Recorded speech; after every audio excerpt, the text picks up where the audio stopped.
We do alternative sentencing, and we do education and rehabilitation of offenders. And then we um, transition them into transitional living where they get a job at either Butterball or Tyson, get their life back together. So, yeah, you pulled me out of jail.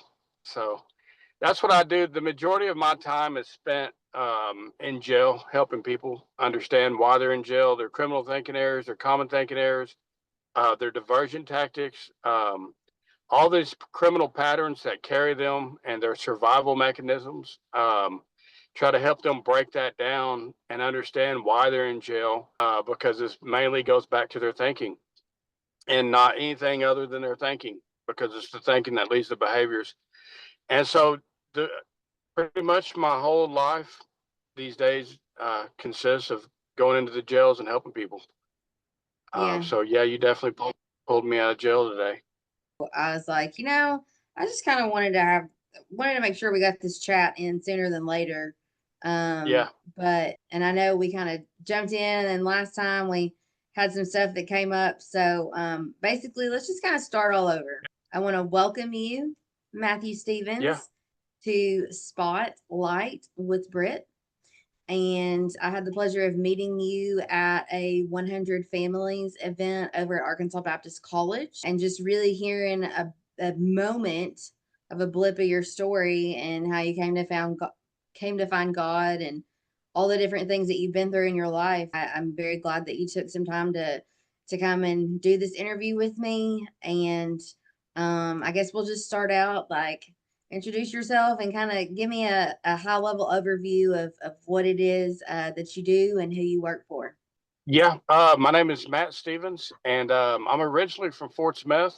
Um, I went through a series of life where I was addicted to a substance and committing crimes to support my addiction, selling usable amounts to obtain other usable amounts to get high. And as we know, that's illegal. So I went to prison numerous times for the behaviors that led up to my addiction. And I never learned my lesson because, in my opinion, prison made me 10 times worse. We'll get into that in another topic. But basically, had a very loving Christian family.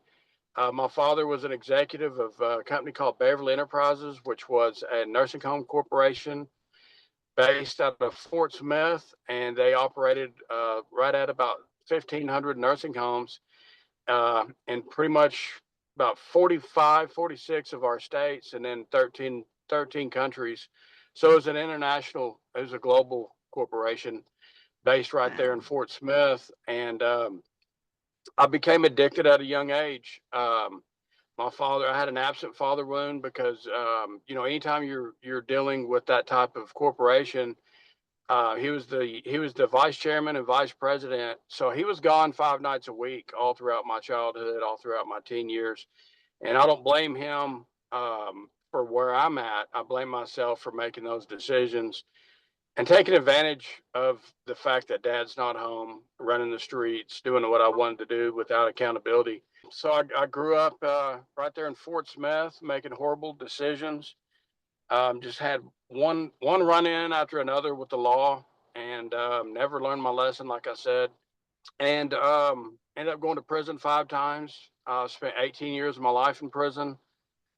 This was back before drug courts and all these specialty courts, all these diversion programs that we have now weren't in place. And if you get caught with something small, you just went to prison. And not only that, but almost everything was intent to deliver. So you could get caught with a crack pipe, and they're going to put intent to deliver on it back in those days, because they didn't really know what to do. It's kind of like the fentanyl epidemic and the gun epidemic today. Nobody really knows what to do with fentanyl, so they just lock them up. And that's kind of where we were, 20, 25, 30 years ago with meth and cocaine. Nobody knew what to do, so they just locked everybody up.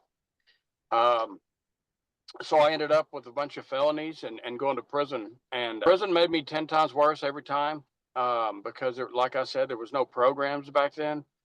You just went down there and you just became worse, and they released you, and then they rearrested you because there was no reentry structure. Yeah. So um, I just cycled in and out for on 5 separate trips until this last time. I got a 15-year federal sentence for having a gun, and I was already on a state sentence for 5 grams of meth when I got arrested with indicted with the gun. So I had to do 8 years in the state, followed by about 6 years in the federal system. Um, and I started taking things more serious when they gave me that lengthy sentence. And Michael Springer was on Facebook the other day with Governor Sanders, and he was saying that, that long sentence saved his life. We weren't getting anywhere with him getting those little small sentences. He was becoming 10 times worse. But when they gave him that long sentence, he took it more serious. And that's where I was. Those little sentences weren't doing anything for me, and the long sentence woke me up. I realized that I better change my life, or I'm going to spend the rest of my life in and out of prison, or get a sentence that I can't outlive. And this 15-year federal sentence did that for me. And during my state time, I took PALS program. I had to wait a specific amount of time to get into Pathway to Freedom program. Once I was eligible, I got into the program, and that's when I started really addressing, who I am as a person, what makes me be, what makes me think. I started going over my criminal thinking errors. I started going over the fact that I don't have boundaries. I just let people come over to my house and do whatever. And I ran all over people. I didn't respect other people's boundaries. So Pathway to Freedom really taught me a lot of life skills that I still use today and incorporate in my job with returning home. But I ended up completing Pathway to Freedom, staying on as an inmate peer mentor. Started taking college curriculum classes after I graduated and had some spare time. Ended up earning a 1 year certificate degree from the Rio Salado College in Phoenix, Arizona, in reentry, workforce development, and community reentry. And it carries that 1 year degree, I think, carries about 20 college credits. So it's an actual degree. It's just a 1 year degree. And then I started taking once I transferred to the federal system, I had to wait a few years before I was eligible for their programs. So I started continuing my correspondence. Ended up getting another 1 year certificate degree, level 1 addiction certification. Completed that. I started taking VOTEX, the little 6 month real college credit VOTEX. Yeah. Ended up getting a certification in welding and HVAC.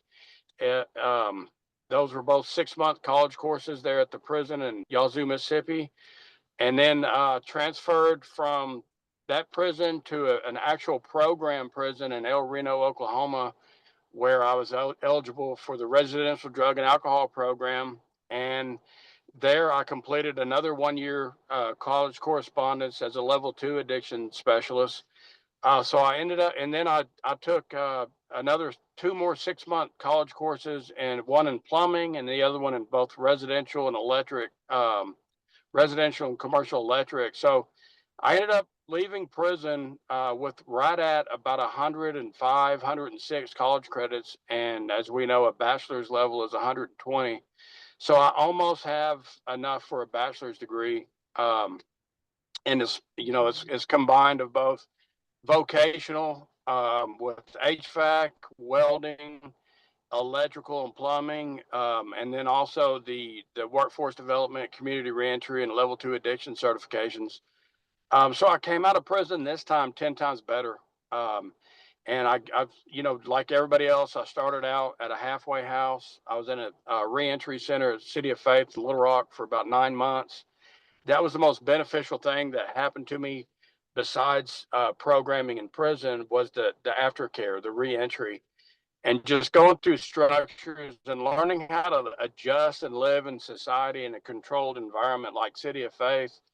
That gave me the foundation to make it out here, because used to I would just go to prison, become 10 times worse. They'd kick me out, release me on parole, but there was no structure, there was no follow up. And this time the federal system channeled me through a real reentry program like City of Faith.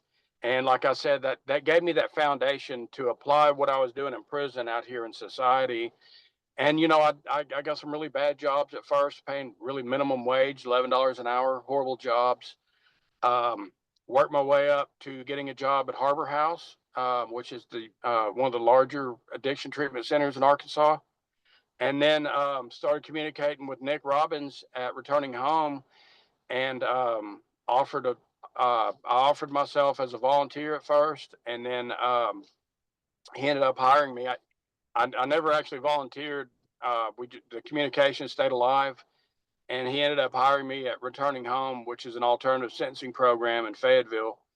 And now I work in the Returning Home facility at Washington County, and I'll volunteer in Sebastian County Jail. I'm the team leader of programs in Sebastian County Jail. We've created a cognitive behavioral therapeutic program. About 2 weeks ago, we reached out to Pathway to Freedom, and we're using their curriculum. We're using their foundation and formula in our Sebastian County Jail, and I'm the team leader of that for the male side. And so I'm in Sebastian County Jail. I'm also a member of the board of directors now for Oasis of Northwest Arkansas, which is an alternative sentencing firm in Bentonville. And about 95% of our beds are reserved for Washington and Benton County specialty courts. So everything I do now is geared towards restorative justice. Everything I do is geared towards helping people understand why they're in prison, how they got here, and what they need to do to get out of it. And I absolutely love what I do. And we have some great teams. We have some great programs. And I can't be more pleased with where my life is right now. And it's all because of the power of prayer, in my opinion. I'm a strong believer in Jesus Christ. I believe that my daily routine of getting up, praying to God, asking God to guide me and direct me through Christian principles, giving my life to Scripture, doing a morning devotion, starting out my day.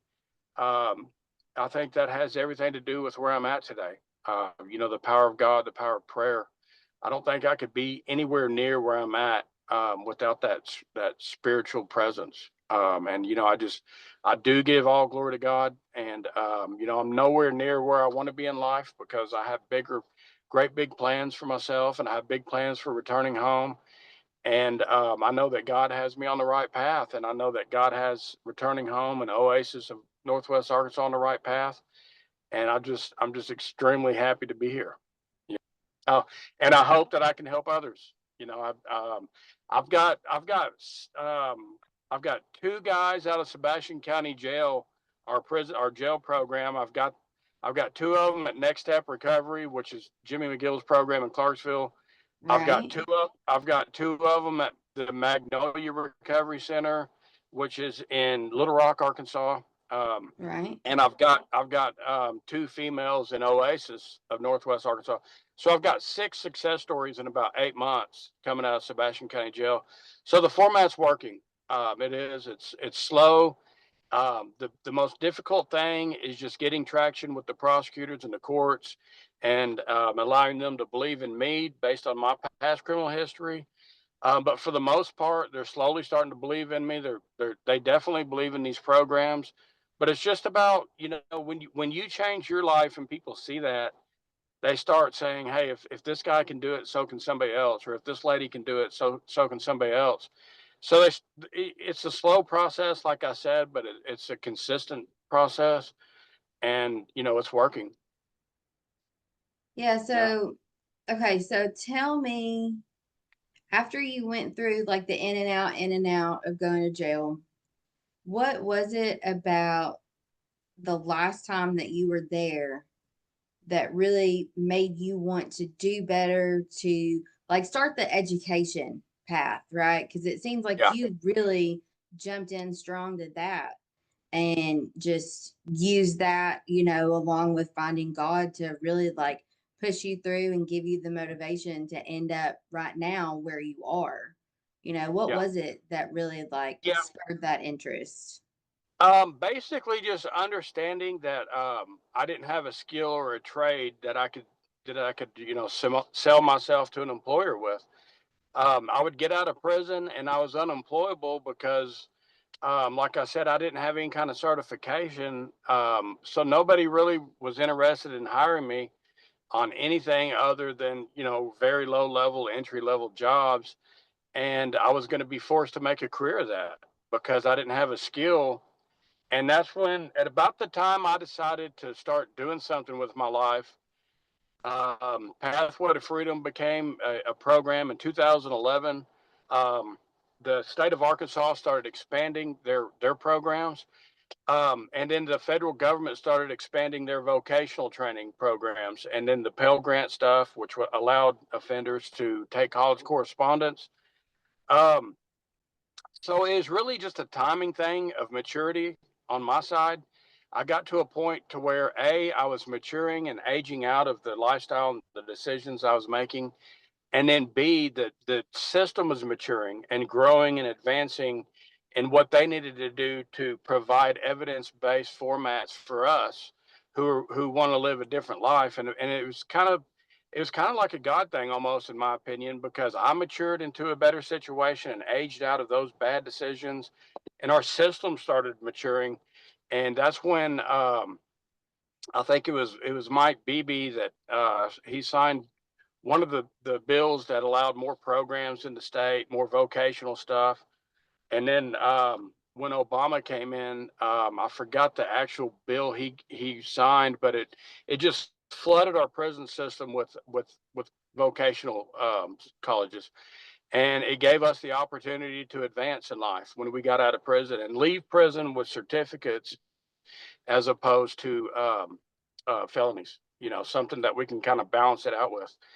Yeah. So what got it for me, in my opinion, was I, I just simply aged out. I got to an age and a point to where I was maturing and wanting to have a different life, wanting to have a vehicle and be able to go get a credit card and go eat at restaurants or travel.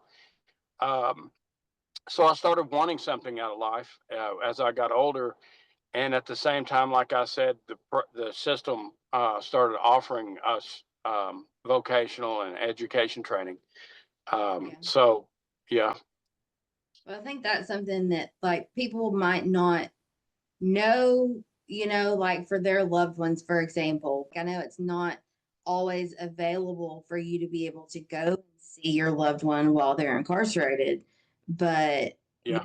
hey, like, have you looked at this? Like, did you even know this was something that you could do, and just kind of some hope and like something, that was motivational, like for him to learn or do because it's, from when he and I have talked, it's very much like I wake up, I read my Bible, or if I don't, I sleep and I go eat and then I might go out to the yard, go work out, whatever, and then I come back and I read my Bible or sleep, and it's just like there's got to be something else that during that time sparks interest in these guys and gals that, hey, like this doesn't have to be just a cyclical thing with me. Like I can get out and do something better and let me take advantage and make the most of this time to do this studying, this education, for myself. A lot of not, I think a lot of what's going on right now, especially on the county jail level, we're getting more and more volunteers that come in with lived experience that can inspire and motivate these guys. And we have two core programs right now in the state of Arkansas. One is where I work, Returning Home, which is actually in contract with Washington County to address the education and rehabilitation on the county jail level. That way, they don't have to hopefully go to prison, or they don't have to get out and commit more crimes, obviously. And then another one is the CSI Academy in Little Rock, which is Sheriff Eric Higgins' program, and they have actual vocational courses inside the jail. I think they have some barber colleges coming in. They have some culinary stuff where guys and ladies can actually get certified in Ready Serve, to where when they get out, they can get a more meaningful job at a restaurant. So I think just like you said, he has the option to either pray and read the Bible or go to yard and work out. Those little small county jails that they don't have the resources like they do in Northwest Arkansas and Little Rock, so they're a little bit more limited on what they can and can't do, as opposed to they have full-fledged college-like programs in Fayetteville with returning home, and then Little Rock with CSI Academy. So I think it just comes down to, like, in that situation, the system hasn't matured and caught up with Sheridan yet. And so, like, that's what was vital for me. Was I was actually in prison when these programs started developing, and I was all about wanting to live a different life, so it was a perfect fit. And I hate it for these guys and these ladies who are in these small county jails because they just sit there. And that's where the criminal mindset develops, is because you're just hanging out with other people, other offenders all day long. You're sitting in there telling war stories, and you don't have any guidance or direction. There's very minimal volunteers that come in to inspire you or give you direction. Um, and that's a real pivotal point right there at the county jail level, because you're either going to decide to change your life in there for the better or the worse. Because, like I said, people are going to prison. That these prisons are kind of crime factories, and you're going to become 10 times worse if you're not careful and get out and get a sentence that you can't outlive. Or you can flip that and take these programs and come out 10 times better and live a life you've never dreamed of. And you can do that right here in Arkansas. Hey there. Yes, it has been a minute since you've heard a new episode of Spotlight with Britt. This is a really special interview with Matthew Stevens, and Matthew actually passed away in December of 2025. So this story is very special to be able to tell and share with you all. He shares an amazing story of recovery and reentry, and he was a huge champion for people in that space, whether they were currently incarcerated, they were getting out of prison, they were recovering from substance use disorder. There's just a plethora of spaces that he has been present, and all those spaces have been vital to where Matthew's life was when he left this earth.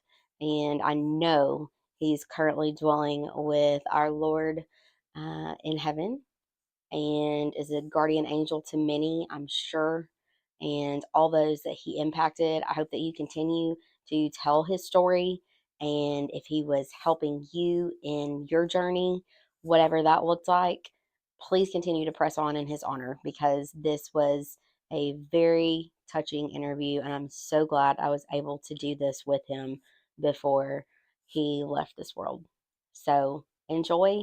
Don't forget to like and comment and share. And if you knew Matthew, reach out to me at Beacon Media Group LLC at gmail.com, and also on Facebook, Beacon Media Group, and that's BEACON, or where Matthew had an amazing profile on LinkedIn.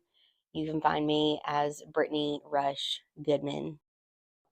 And so I hate the fact that we have these people in these little small county jails that don't have resources, because there's just so many opportunities and such good programs out here. I hate seeing county jails that don't have anything. Because from like what you were saying, it sounds like he wants to do something. He wants some motivation and inspiration, and he wants some education, but there's nothing in there.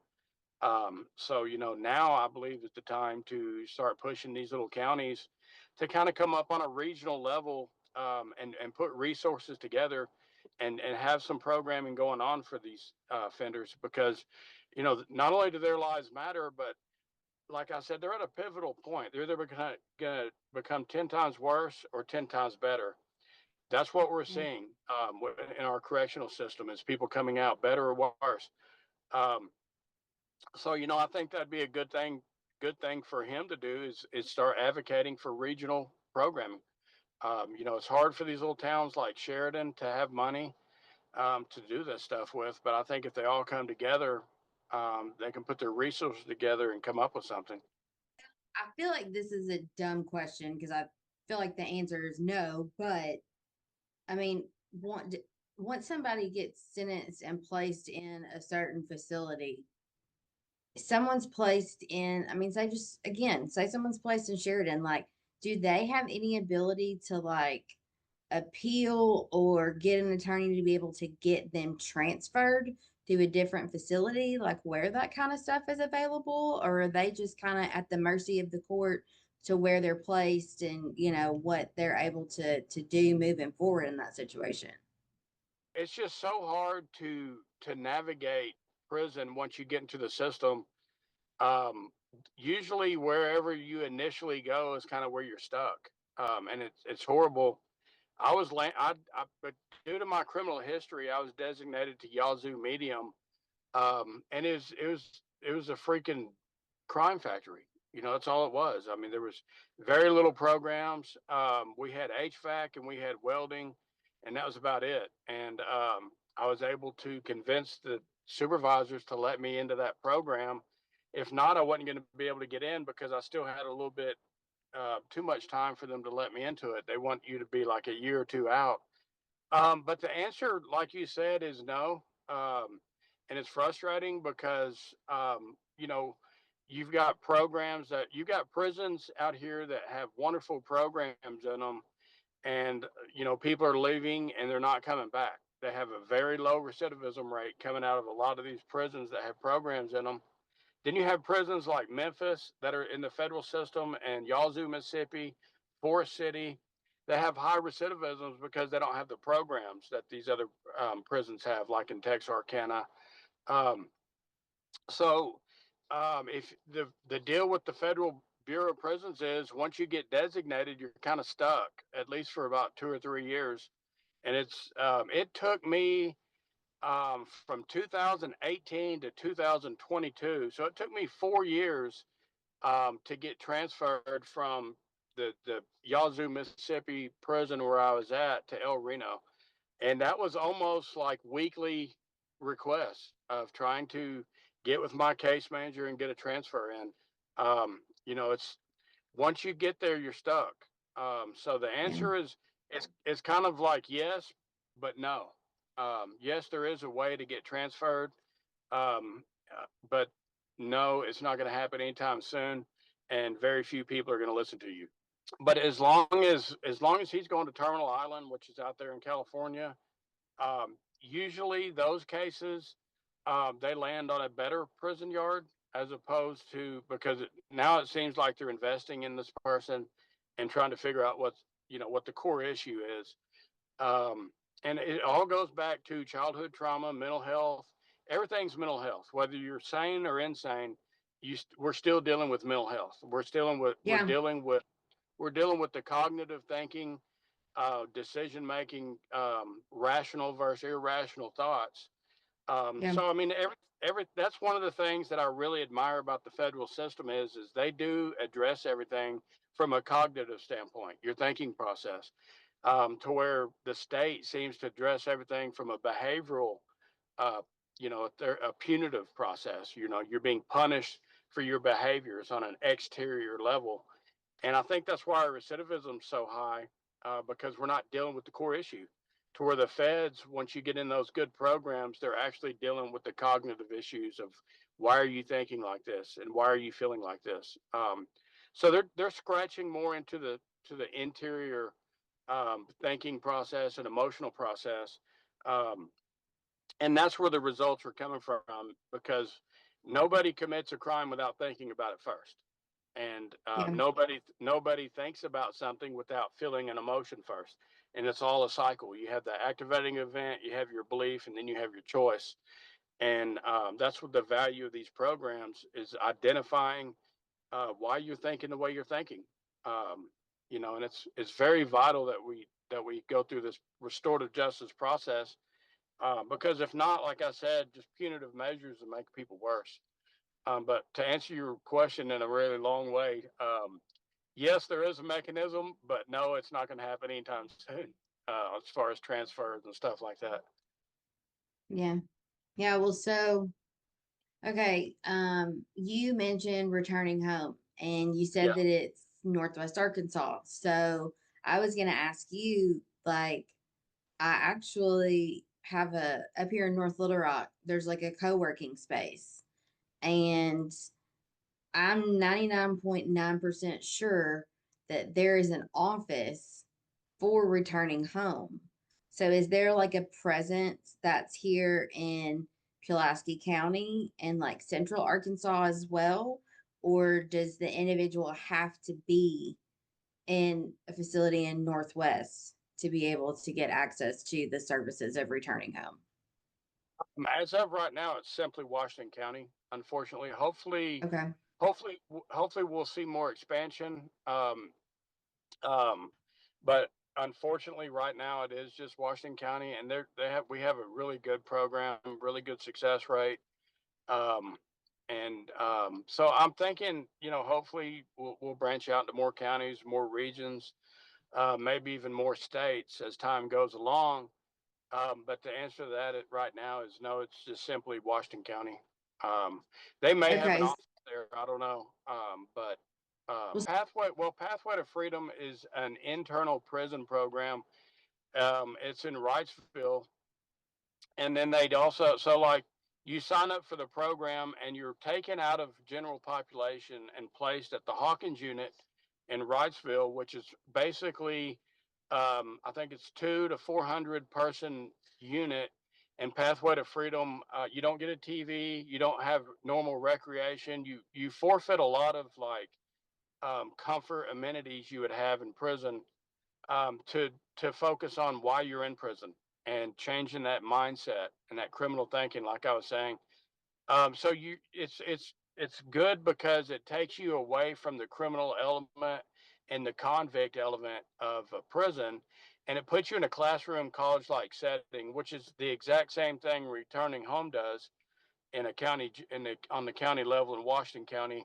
But Pathway to Freedom does it inside the prison, and that's where you get your effectiveness at, is when you take an offender out of the general population and you start programming them and put them through classrooms, and you teach them how to set boundaries with people and to preserve what you're working for.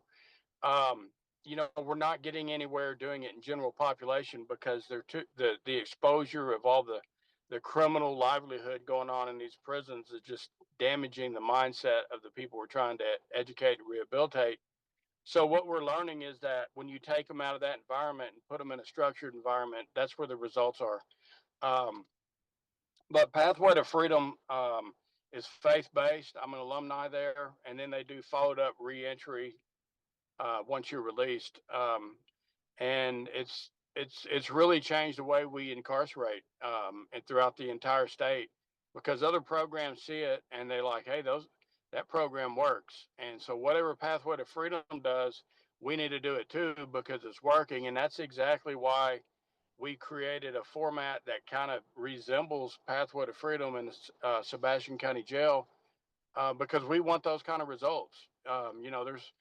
There's probably 15 or 20 people out here from Pathway to Freedom that have they're not just not going back to prison, but they're actually living a very meaningful, effective life, and they have a really good career. Some of these people are business owners. Some of them work in rehab. Some of them work in jails. So it's Pathway to Freedom graduates aren't just not going back to prison. Like, they're out here making a huge difference in our community, and so that format works, and that's where a lot of these other programs, they're doing the same format, taking people out of general population and putting them in a secluded area inside the correctional system to where they can focus, and it's working. yeah, Yeah. that's what I was gonna say. When you were explaining that, I was like, it sounds like these individuals have really taken, the opportunity to do something better, and they are like out there, like you said, making a difference. And you know, I don't Yeah, know. and I know. when somebody asks for help, you have to get them out of that situation. You have to get them out of that environment. And then once you release them, we can't release them back into that environment. We have to find another place for them. That Yeah. way they can continue growing. And that's what City of Faith and Little Rock is. That's why they're so successful, is because you're not just going home. You're reentering through a structured environment, and a lot of people have the opportunity to change places and go relocate and just never go back to where they came from. And that's the whole idea, is to when you really get into changing people, you have to change everything. You can't just change Yeah. one thing. You have to change absolutely everything that you have going on, from your thinking, all the way to where you're reentering. You know, and it goes for me too. You know, I'm in Northwest Arkansas now. I've been to prison 5 times out of Fort Smith. I relocated. I went through the structure. I went through the cognitive behavioral therapy inside prison from 2 nationally recognized programs, Pathway to Freedom and the federal RDAP program. So I addressed my thinking from a cognitive standpoint, and then I educated myself with the college curriculum and the vocational studies, and then I re-entered through structured environment, and then I relocated. And that's basically the recipe for success when you come out of jail, is to follow those steps and those guidelines, and start working on that while you're in prison. Um, and then continue once you get out. But going back to the Yeah. same place is damaging. It's horrible. It's a bad idea. You know, I recommend everybody relocate coming out of jail. Yeah. Just get away, start over fresh, and just give yourself a Yeah. chance. You know. Yeah. I mean, like with the definition of insanity is doing the same thing over, expecting a different result. And it's like, Yeah. you've gotta change it all, and you have to want to, right? Like that's the biggest thing, is a lot of families think, well, he's gonna get out and he can come here and everything's gonna be fine and we can, just love on and everything's gonna be great. That's But that's the recipe for destruction right there. Is yeah, letting somebody come to your house from prison thinking that everything's going to be fine, but not having an actual any kind of plan of action, or what we call the evidence-based practice, which means you've got an offender that has needs and wants and all these things that they've got going on. Then you have skilled help, which is the peer recovery specialists, people like me who are ex-offenders who have educated and rehabilitated themselves, supporting them. And then you have the environment, and yeah, that's what makes up the key component of an evidence-based practice, is when you have those three formats of the offender, the peer support, and the environment.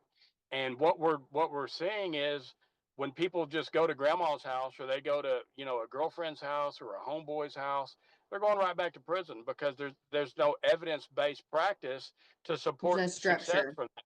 Yeah, that's you're going. The evidence-based practice is recidivism in that case, because you're just Yeah, going right back. Nothing has changed. And yeah, then what they end up doing is taking 3 or 4 of their friends back to prison with them, and that starts that cycle. These girls are going back to prison pregnant, or these guys are going back to prison leaving a girl out there pregnant. So that starts the cycle of a person that's not even born yet. Now they're about to yeah, be born into a situation where mom's in jail, dad's in jail, in and out of addiction, and that develops their cycle. And yeah, it's just a mess. It really is. But it honestly, it's so easy to correct, and you do it through that evidence-based practice of meeting people where they're at and having the right peers around them to guide them and direct them. And then that environment, like I was saying, is critical. And it's, like I said, it's not a difficult process, and it's really easy to fix. I hope that we get to a point in our correctional system where we do mandatory reentry like the feds do. The last year, or 10% of their sentence is through a mandatory reentry center, that gives people the advantage, instead of just being released into society. And they've also set on the federal level incentives for people to program. So, like, if you've got a 10-year sentence right now on the federal level, you can get time knocked off for every VOTEC certificate you get. You can get time knocked off for really, every, yeah. It's the First Step Act, and you can get incentives of more halfway house, You can apply it to supervision. So the more you educate and rehabilitate yourself, the more lenient the system becomes on you. And so, that's the First Step Act is a genius of an idea, and I believe we've got to create something similar in the state, and give people incentives to do better, because they're worth it, and it's working. Yeah. Yeah. So I know you've talked about a lot of different situations, and things that you've gone through due to choices that you've made, or, you know, do you have like one that really you feel like what impacted you the most that you haven't talked about yet? Or like something that you will always, like a memory that you have, but something that it kind of propels you like to continue advocating for and working with these individuals. Yeah, Because obviously all this stuff absolutely. has got you to where you are Yeah, today. yeah. My biggest motivation right now is the way that I was dealt with by both, mainly the federal system. I was sentenced as an armed career criminal, which is an enhancement geared for the worst of the worst. And in my case, what happened was, like I said, we didn't. All my convictions in the state happened before we had all these drug courts and specialty courts, and all these programs like Pathway to Freedom. Okay, so I would get arrested for a crack pipe or something, and I'd have to plead to possession with intent to deliver, because that's just the way the state did it back then. And you pled upward in statute for a reduced sentence. It was statewide practice. It was a horrible, practice. But then when I got caught, with a gun and it went federal, they used all those against me, and what's called the Armed Career Criminal Enhancement. So the Armed Career Criminal Enhancement is, like I said, it's designed to take out the worst of the worst, but it's triggered by 3 crimes of violence or 3 serious drug offenses. And so, like the drug offenses that I was pleading to, even though they're crack pipes, I pled guilty to possession with intent to deliver. But when the federal system gets a hold of it, they don't actually look at the charge or the behavior; they look at the conviction. So on paper, I had possession with intent to delivers, and I had 3 of them, and that made me eligible for a 15-year mandatory minimum sentence. So my behaviors, of selling, usable amounts to support an addiction propelled me into the federal system to where I was maxed out and treated like a super criminal. So yeah, that right there is my leading foundation of focus. That's my energy to prove people wrong about the enhancements, because we're putting people in prison who, for in my case, I needed to do, honestly, about 3 or 4 years in prison. I needed to go sit down somewhere, mature out, and stabilize my thinking. But we could have done it, like I said, in 3 or 4 years, not 15. That right there is my ammunition, and that woke me up. And I just believe it was life saving. I think that it changed my life for the better. It made me 10 times better. But at the same time, I think it was excessive, and it was cruel. It really was. It was cruel and inhumane to drop me off on very violent prisons, um, for very minor drug charges. Even though that there was a lot of minor drug charges, it still didn't warrant a 15-year federal sentence, and to be treated, like a super criminal, because that wasn't my behaviors, and that's not my who I am as a character. So yeah, that the one thing that really changed me was the way that the system threw me away and put me away for 15 calendar years on very high crime, gang infested prisons. Um, when we still had plenty of options. We had a lot of opportunity.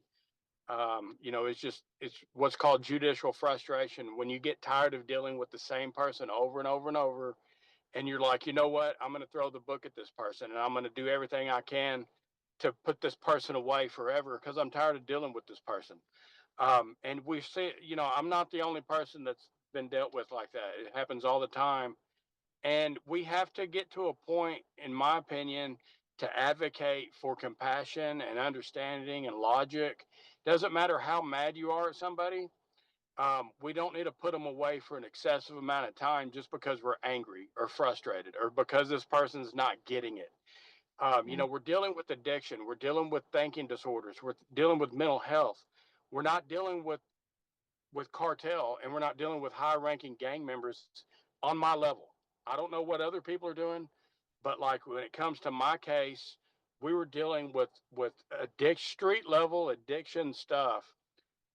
It didn't call for that excessive sentencing. So yeah, the thing to answer your question that really got me fired up was the way the federal government addressed my addiction through the Armed Career Criminal Enhancement. Okay.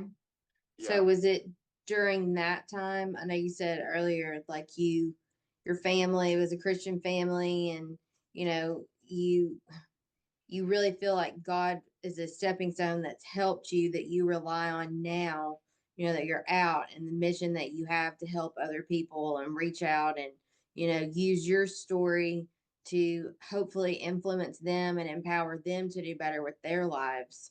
But at what point, because part of my podcast is, it's becoming more and more evident, like we're talking about, people's faith journey. So like I'm just curious with you, like when was that point for you that you really just were like, okay, like I have nowhere to go but to look up and just like do for the better. Like what did that look like for you? Yeah, that happened probably the first 5 years. I was just devastated of what happened in the courtroom. And you do a lot of victim role. Of course, I wasn't um, being sober and being clean and being in recovery. If you don't have that mindset transformation, if you haven't dealt with yourself on the cognitive level, you still have those thinking errors and those criminal thinking diversion tactics.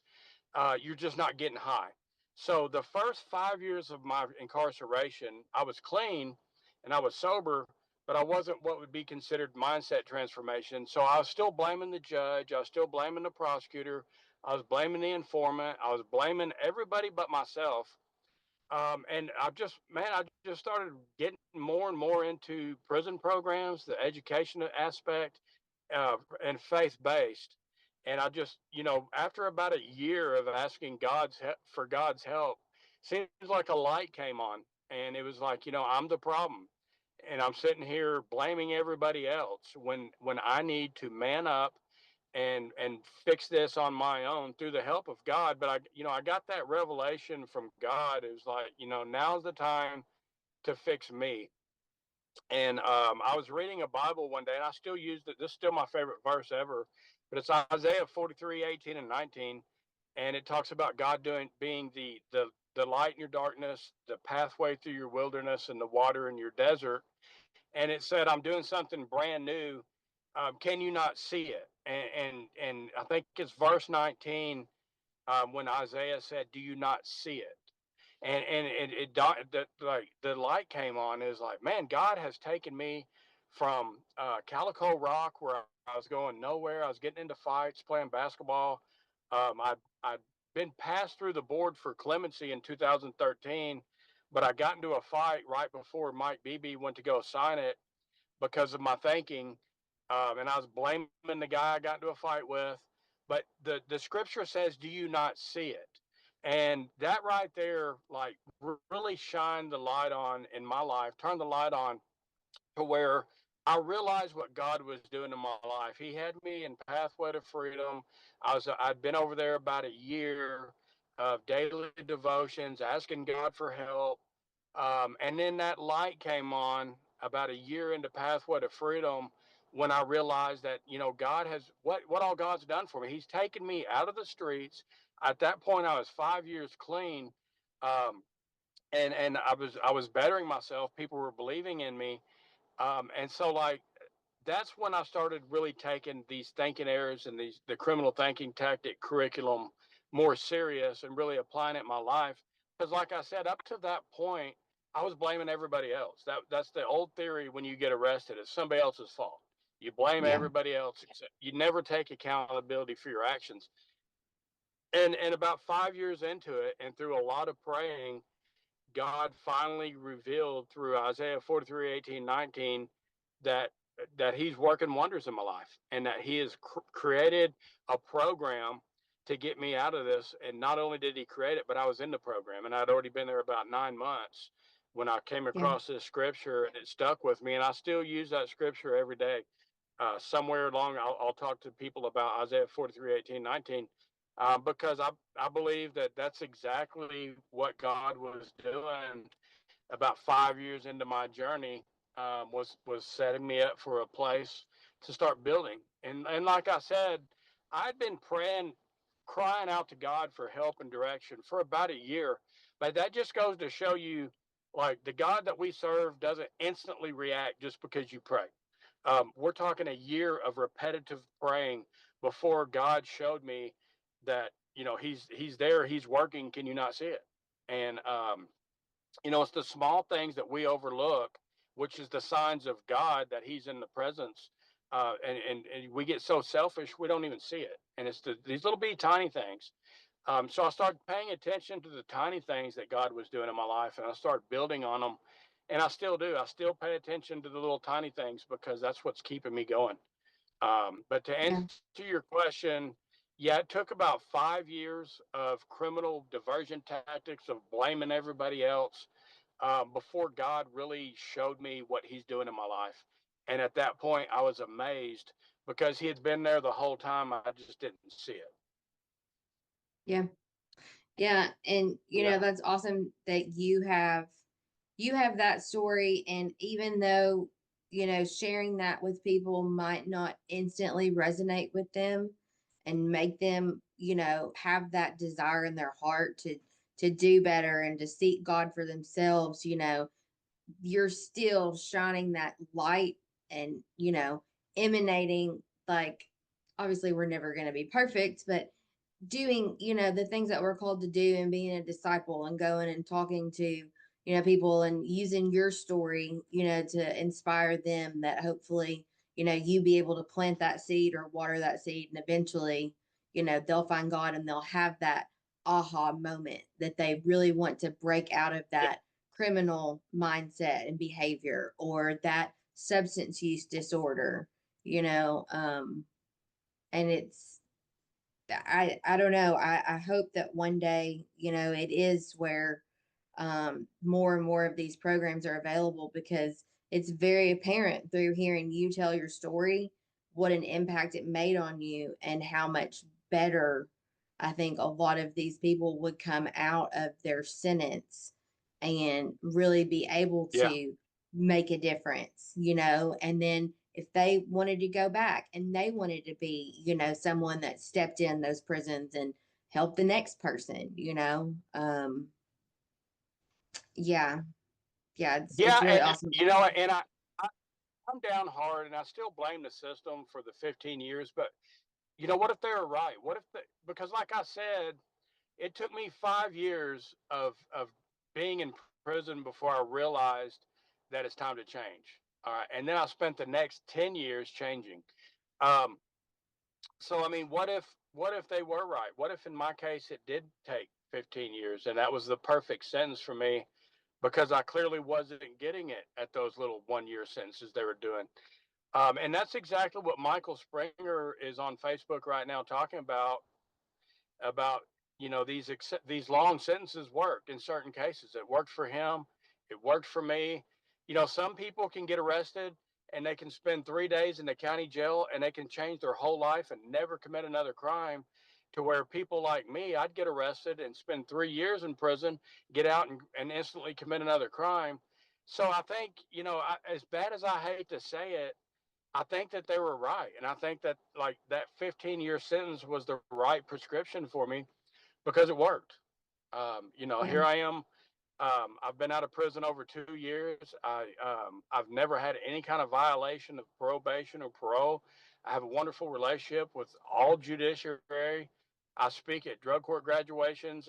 I've spoke at mental health court graduations. I work for three. I work for one of the the best, most effective jail programs in Arkansas, which is returning home. And then I'm a member of a board of directors for another highly effective, kind of prestigious foundation with Oasis of Northwest Arkansas. So, I can blame them all I want, but at the end of the day, maybe that was the right prescription for me. That was the right sentence, 15 years. I Yeah. hate that I had to go through that. I hate that I've had to spend that amount of time in prison. And I hate saying that they were right, but I have a strong feeling that they were right. It's just like, I hate giving the prosecutor that kind of credit, saying, hey, that excessive sentence was right. That 15-year sentence was perfect for me. Yeah. Because look where we're at. Yeah. And we wouldn't have gotten here. I would like to think we could have got here at a 3-year sentence. But we tried that and it didn't work. So, Yeah. like I said, I hate long sentences, and I'm upset with what happened. But the more I think about it, the more convinced I am that it was the right thing to do in my case. Yeah. Um, Yeah. Well, because that and so you, locking me up for 15 years made me free. I mean, that it was a hard battle. It was a hard pill to swallow. We didn't get there overnight. I'd already been to prison 4 times. Um, but the fact of the matter is, and the evidence shows that 15-year sentence made me free. that's awesome. That's Yeah. a, and so you, it may have been one of these that you've already mentioned, but a nonprofit. What's a nonprofit that you're affiliated with that, you want to tell people about, and really, maybe it's something that's compelling to them and speaks to their heart, and they want to give back in one way or another. Like, what is that nonprofit for you? That would be Pathway to Freedom, the one at Wrightsville, the one inside the prison, Yeah. because that's where I had my aha moment. They're the ones who, and they're the program who answered my call for help when I was asking for help. And it wasn't an easy road. I got over there and they immediately kicked me out because I brought that thinking distortion and those thinking criminal patterns, those survival patterns with me to the program. And I lasted about 8 months before they kicked me out. And I had to go back to prison. And I started realizing that, I didn't want to be around all these other people commit with those criminal thinking. I started realizing what I learned. And I went back to prison. I started begging Scott McLean, the founder of Pathway to Freedom, to take me back, take me back. And it lasted, I think, about 6 or 7 months. And he finally brought me back. Um, so it wasn't an easy journey for me at Pathway to Freedom. I started in group 13, ended up graduating in group 19, which it took me probably double the amount of time to graduate than the normal person. But I was double screwed up.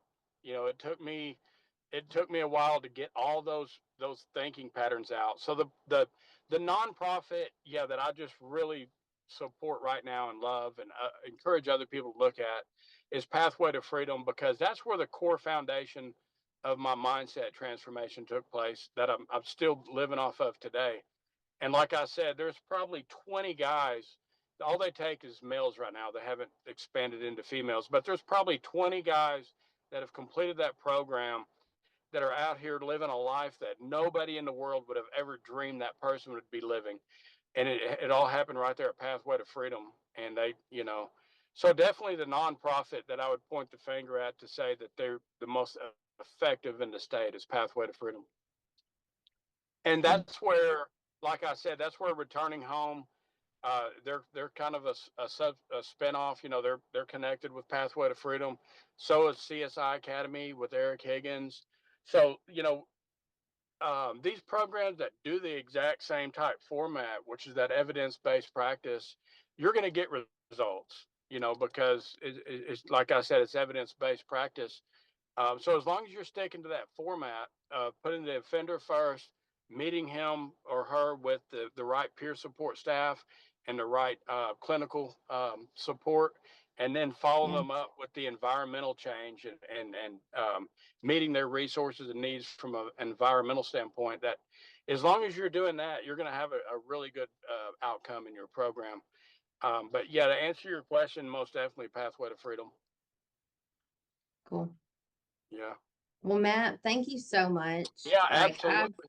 Thank you I for, sorry really it have. took so long. No, it's cool. Yeah. I think honestly, like God's timing is perfect, and it just I really hope that this impacts some people, and I'm sure that in one way or another, this is just really the beginning of your journey, and so um any way that we can, what's the best way for the listeners to get in contact with you? You could hit me on my Facebook. I'm on Facebook. I'm a Facebook junkie. I tell you what, I don't know what it is about me and Facebook, but I Okay. love Facebook. I'm on LinkedIn, Matthew Stevens, Fayetteville, Arkansas, on both Okay.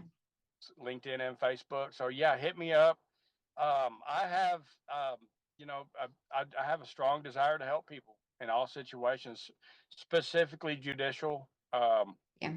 And I will do everything I can to help somebody better themselves. And a lot of times, I hate to say it, but jail is the best place. Seriously, Yeah. I'm a strong believer in sending people to jail for the right reasons, not not from a punitive standpoint, but we have got to go to jail to be accountable, to be responsible, to change our thinking. And jail. I hate to say it, but jail works. It does, and I'm a huge believer in restorative justice. um, I'm a strong supporter in sending people to jail, not because I'm, super lock them up, throw away the key, because I'm not at all. I'm totally against that. But jail is our best resource when it comes to keeping people alive and giving them an opportunity to change their life for the better. And I'm a prime example of that. If I went to rehab or something like that, I may not even be alive right now. So be aware, because I am a strong supporter of sending people to jail. Not from an evil, vindictive standpoint, but from a life-saving standpoint. I truly believe in our judicial system when it's operated effectively. Awesome. Awesome. Yeah. Awesome. Well, thank you again. And Okay. I appreciate it. And you have a blessed rest of your day. Okay. And to everybody that's listening, whatever time of day it is for you that you're hearing this episode, I hope that it's blessed. And don't forget to like, share, comment, all the things, help spread this message to as many people as we can. And we'll catch you the next time on All right. Spotlight with Britt. Thanks, Bye Matt. bye.